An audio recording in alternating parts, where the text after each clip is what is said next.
ఓం శ్రీ గురుభ్యో నమ. ఓం గం గణపతయే నమ. శివానందలహరి 48వ శ్లోకము. నిత్యానందరసాలయం సురమునిస్వాంతాంబుజాతాశ్రయం స్వచ్ఛం సద్విజసేవితం కలుషహృచ్చద్వాసనావిష్కృతం శంభుధ్యానసరోవరం వ్రజ మనోహంసావతం సస్థిరం किं क्षुद्राश्रयपल्वलभ्रमण సంజాతశ్రమం ప్రాప్స్యసి. ఓ మానసరాజహంస, సుస్థిరమైనటువంటి భగవద్ధ్యానం అనే సరస్సునే నువ్వు ఆశ్రయించు. నీచులను ఆశ్రయించడం అన్న మురిక కాల్వలలోకి నువ్వు ప్రవేశించద్దు. ఆ మురికి కాల్వలను ఆశ్రయించాలని ఎందుకు వ్యర్థంగా శ్రమపడతావు? భగవద్ధ్యానం అనే సరస్సునే ఆశ్రయించు. బ్రహ్మానందము అనేటువంటి జలాలతో అనే నీటితో నిండి ఉంటుంది ఆ సరస్సు. దేవతలు,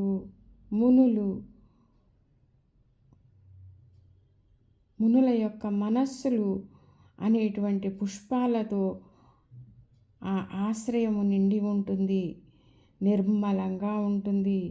సద్బ్రాహ్మణులు అందులో నివసిస్తూ ఉంటారు. అందులో అక్కడే ఉండి వారు వేద పాఠాలను పలుకుతూ ఉంటారు. పాపాలను రూపుమాపుతూ ఉంటుంది. జన్మాంతరాల్లో చేసినటువంటి సుకృతాలు అక్కడ మనకి ప్రకాశిస్తూ ఉంటాయి. సుస్థిరంగా ఉంటుంది.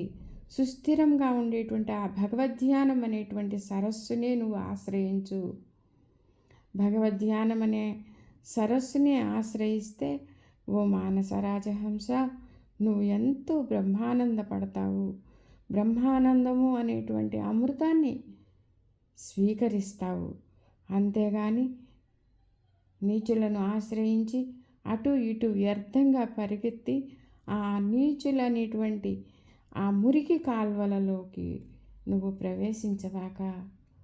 ఓ మానసరాజహంస, బ్రహ్మానంద జలాల అనేటువంటి ఆ భగవద్ధ్యానం అనేటువంటి సరస్సును మాత్రమే ఆశ్రయించు. అందులోనే నివసించు. ఓం శ్రీమాత్రే నమః.